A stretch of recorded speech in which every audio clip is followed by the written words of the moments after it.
શાંતિ કરાણ જગ પરાણ તો ઘણા ઘણાય ભવઘાટ નમો આદિ નારાયણી સ્વરૂપ વૈરાટ ચિંતા વિઘા વિનાશિની અનકમાશની સુખ વિષભુજાન સુવાહિની માતુ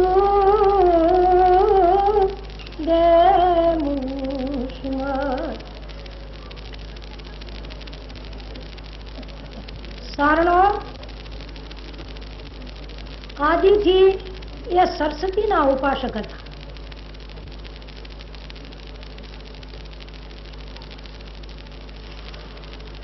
સારણો દેવ કહેવાતા. દેવ કોને કહેવા કે જેમાં દેવી સંપત્તિના ગુણ હોય એ દેવ કહેવાય.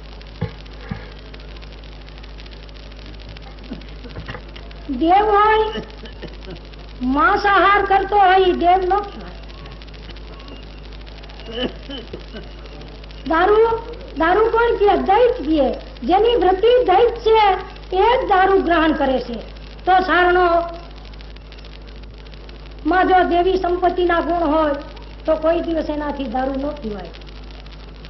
સારણ ક્ષમાશીલ હતો. અવગુણ તો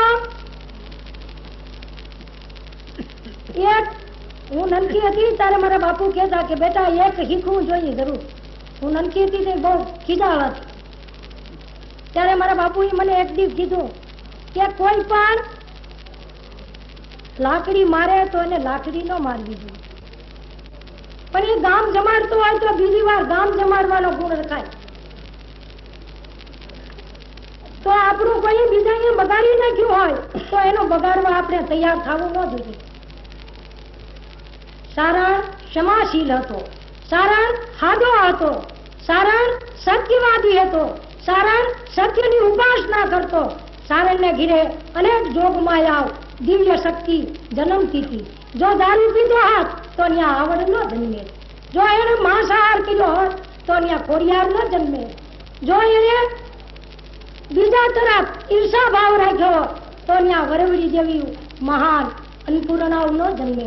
તો સારણ કેવો હોય કે પેલા તો પોતાનું અંતસ્કરણ શુદ્ધ કરે. અંતસ્કરણ શુદ્ધ કરવાથી જ અંજવાળું થાય. તો સારણ એવો હોય કે ગંગાજીના નીર જેવો પવિત્ર હોય. એ જ સારણ બની શકે. એ જ સત્ય સારણ છે. એ ખરો સારણ સત્યનો ઉપાસક છે. એ જ દેવ છે. જે બીજાની નિંદા કરે, બીજાની નિંદા કરી અને પોતાની ભાષા બઢાવે એ દેવ નથી, એ તો દૈત છે. એ એની સરસ્વતીને અભરાવે છે. તો સારણ કોઈ દી બીજાના અવગુણ સિંધતા ન હીકે અને સારણ એને હારે રસ્તે વાળે એનું નામ સારણ છે. તો ખરેખર આ સારણ જો બનવું હોય, જાતિને જો આગળ વધારવી હોય તો આપણે સરસ્વતીના ઉપાસક થઈએ. મહાભારત હું એક દિવસ વાંચતી હતી ત્યારે યુદ્ધકાળ જયારે શરૂ થવાનો થયો ત્યારે કૃષ્ણએ અર્જુનને કીધું, હે અર્જુન, તારો વિજય જો તું ઈચ્છતો હોય તો જે સારણો દુર્ગાના ઉપાસક છે એ દુર્ગાની તું આરાધના કર તો તારો વિજય થાય. તો સારણો ભયાનક કાળિકાના ઉપાસક ન થાય. સારણની દીકરી સારવાહી ના કરતી હોય, ગાયુના સારો ઉહડતી હોય અને જોગમાયા હોય અને આ કરણીજી ગાયું એક મોટો ઘેરો રાખતા અને રાજકારણમાં કેટલા બધા હતા કે જેમ રોટલાનું પડ બાઈ મારા વાળે ને એવી રીતે આખી રાજ સત્તાને વાળી દેતી. એનું આતમ તેજ, એનું ઓજાસ એ કઈ શીખવાડ્યું નથી આવતું. એ તો માના ધાવણમાં આવે. એ માં એવ્યું બનો, વરવ્યું જેવ્યું બનો, આવડ જેવ્યું બનો, ખોડલ જેવ્યું બનો. ના સિનેમાના ગીત ગાતા એ તો આપણી સંસ્કૃતિનું અધપતન થઈ ગયું છે. આપણી સંસ્કૃતિ એટલી બધી ખેરમાં રહીએ છે એ સજ્જુના ગુંદાર થતા એ આપણે બીજાને રીઝવવું એ તો મહાપાપ છે. આપણા આત્મામાં આપણા શરીર પંચ હાડ આપણું આ જે દેહ છે એ માનવ દેહ છે, એમાં જે બિરાજેલ એક નાનકડો એવો અંગુષ્ઠ બ્રહ્માંડમાં જે ઈશ્વર શિવ બિરાજે છે, એને જો રીઝવવો હોય તો સારણ શિવનો ઉપાસક હતો.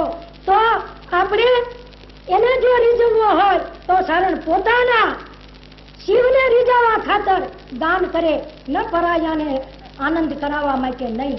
અમારે એક માણિકવાડાની જૂની કહેવત છે, એક રાફડા માથે બેઠો બેઠો એક ગઢવી હતા, તે ગીત ગાતા, છંદ બોલતા હતા. એ છંદ એવા બોલતા જ્યારે એવી રીતે રજૂઆત કરતા, અભણ હતા, નિરક્ષર હતા, એને અક્ષર જ્ઞાન નહોતું, પણ જ્યારે છંદની ધારા વહેતી ત્યારે ગમે એવો જણ માણસ હોય તો એને સાંભળવા ઊભી જાય. તો એને રસુલખાનજીના વખતની વાત છે. રસુલખાનજી અહીં નીકળ્યા ને સાંભળ્યું અને એને ગઢવીને અહીં લઈ આવ્યા. ત્યારે કે ગા તો મારું માથું દુખે.